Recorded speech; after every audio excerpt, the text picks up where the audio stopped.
Baik, Assalamualaikum warahmatullahi wabarakatuh.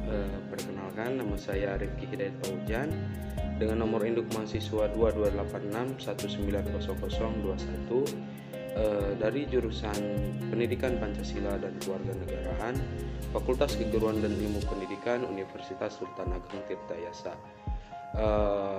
Untuk saat ini saya merupakan mahasiswa aktif dari jurusan PPKN Untirta semester 4, dan saya duduk di kelas 4B. Tujuan dari pembuatan video ini ialah untuk memenuhi penugasan ujian akhir semester dari mata kuliah Sistem Politik Indonesia, yang dimana dosen pengampunya ialah Bapak Iqman Nur Rahman MPD. Di sini saya akan mencoba menjelaskan perihal apakah postmodernisme menyebabkan kebenaran, yaitu yang merupakan salah satu bab dari buku Post-Truth, yang dimana yang saya jelaskan ini merupakan bab ke-6 dari buku tersebut. Untuk mempersingkat dan juga mengefektifkan waktu, langsung saja kita ke pembahasan yang pertama. Sebelum memasuki pembahasan inti, alangkah lebih baiknya kita mengetahui terlebih dahulu apa yang dimaksud dengan postmodernisme itu sendiri, sejak kapan adanya ataupun lahirnya postmodernisme itu, dan juga terhadap konsep postmodernisme itu seperti apa. Yang pertama saya akan mencoba menjelaskan mengenai pengertian postmodernisme. Menurut beberapa ahli, yang diantaranya ialah Jean-François Lyotard, mengartikan postmodernisme ini sebagai segala bentuk kritik atas pengetahuan universal, tradisi metafisik, fondasionalisme atas modernisme. Di sini Jean-François ini berpendapat bahwa postmodernisme ini merupakan segala bentuk kritik atas pengetahuan universal. Jadi bukan kritiknya itu terhadap satu bidang keilmuan saja, melainkan kepada pengetahuan universal gitu. Termasuk ke dalam tradisi metafisik pun postmodernisme ini bisa mengkritik gitu. Pendapat yang kedua yaitu datang dari Louis Lehy, yang dimana Louis ini berpendapat bahwa postmodernisme merupakan suatu pergerakan ide yang menggantikan ide-ide zaman modern. Jadi menurut Louis, postmodernisme ini merupakan pergerakan ide yang dimana ide tersebut bertujuan untuk menggantikan ide-ide yang berasal dari zaman modern. Sedangkan pendapat dari para ahli yang terakhir ialah datang dari Ghazali dan juga Effendi, yang dimana keduanya berpendapat bahwa postmodernisme ini bertujuan untuk mengkoreksi modernisme yang tidak terkendali yang telah muncul sebelumnya. Jadi postmodernisme ini tujuan adanya ini untuk mengoreksi dari modernisme yang tidak terkendali ataupun tidak teratur tersebut, yang munculnya itu dari zaman sebelumnya. Jadi kesimpulannya, postmodernisme ini merupakan suatu ide baru yang menolak ataupun yang termasuk dari pengembangan suatu ide yang telah ada tentang teori pemikiran masa sebelumnya, yaitu paham modernisme yang bertujuan untuk mengkritik terhadap modernisme itu sendiri.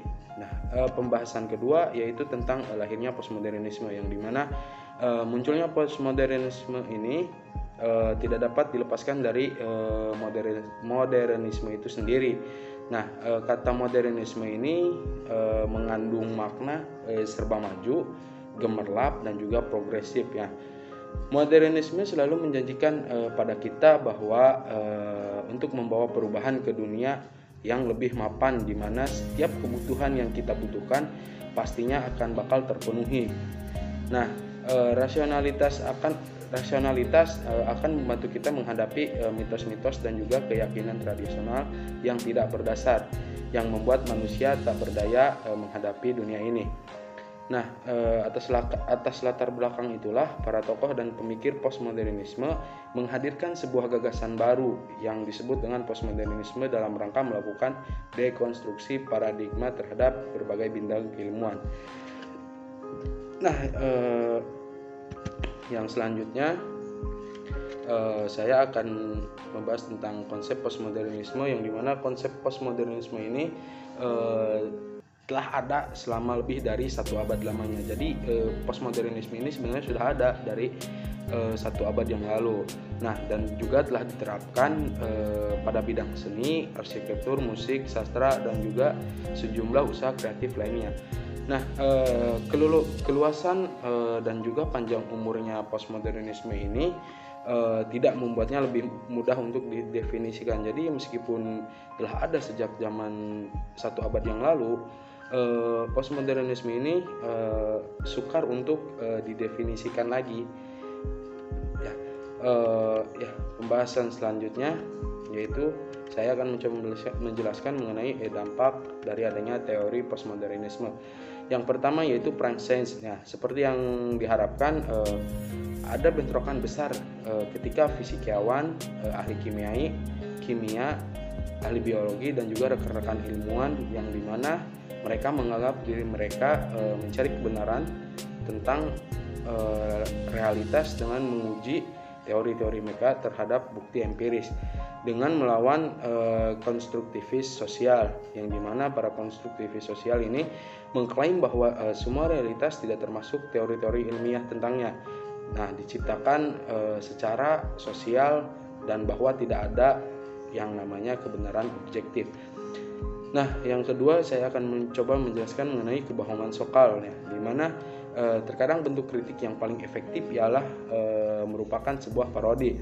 Nah, terinspirasi oleh tahayul yang lebih tinggi volume, pada tahun 1996 fisikiawan Alan Sokal menerbitkan sebuah permen kapas yang dimana permen kapas ini postmodernisme menjilat omong kosong tentang mekanika kuantum yang berjudul melanggar batas. Nah, jadi Alan Sokal ini mengirim sebuah teks ke penerbit majalah yang dimana teks tersebut terdapat 2 opsi. Yang pertama yaitu terdengar bagus dan juga menyanjung prasangka ideologis sang editor tersebut. Nah, dan nampaknya itu berhasil bahwa konten yang dikirim oleh Sokal ini diolah sedemikian rupa oleh sang editor, dan sang editor dengan bangganya mempublish bahwa konten yang ini dibuat oleh Sokal. Nah, setelah tipuan Sokal ini terungkap, dampaknya itu sangat besar ketika ada tuduhan itikat buruk oleh seorang editor itu, yang dimana banyak yang menganggap ini sebagai bukti bahwa pemikiran postmodernisme ini tidak serius dan juga bangkrut secara intelektual. Nah, yang ketiga yaitu tentang postmodernisme sayap kanan. Nah, seluruh bencana perang sains ini menimbulkan pertanyaan, dapatkah postmodernisme digunakan oleh semua orang atau oleh siapa saja bisa menggunakan postmodernisme ini. Nah, yang dimana beberapa orang menjawab pertanyaan tersebut dengan mengklaim bahwa sebagai ideologi sayap kanan yang menentang klaim ilmiah tertentu seperti evolusi, menemukan teknik-teknik yang dibutuhkan untuk melemahkan gagasan bahwa teori-teori ilmiah lebih unggul dalam postmodernisme.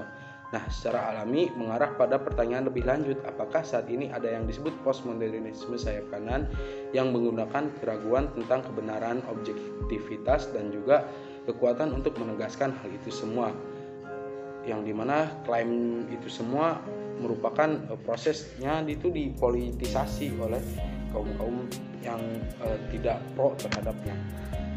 Nah, yang selanjutnya, yang materi terakhir, saya akan mencoba menjelaskan mengenai trolling untuk Trump.